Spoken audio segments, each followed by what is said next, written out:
काकडी आणि कोबीचे पौष्टिक थालीपीठ करूयात आज.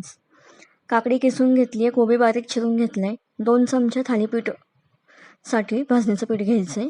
1 चमचा हळद, चवीपुरतं मीठ, कोथिंबीर वाटीभर. खलबत्त्यामध्ये जिरं, लसूण, मिरची छान वाटून घ्यायची आहे आणि ती पेस्ट आपण थालीपीठामध्ये टाकायची आहे. आहा, मस्त झणझणीत होतं हे. 2 चमचे दही टाकायचं आहे. दह्याने थालीपीठाला अगदी मऊपणा येणार आहे.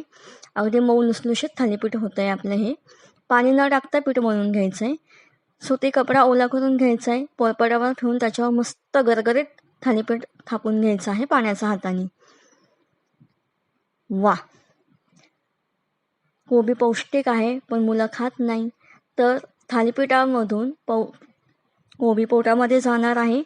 चव अप्रतिम लागणार आहे. मस्त गरम तव्यावरती तेल किंवा तूप टाकून छान दोन्ही साईडनी खरपूस असं थालीपीठ भाजून घ्यायचं आहे. अगदी मऊ लुसलुशीत थालीपीठ होणार आहे आपलं हे आणि अप्रतिम चव असणार आहे याची. तयार आहे आपलं काकडी कोबीचे थालीपीठ.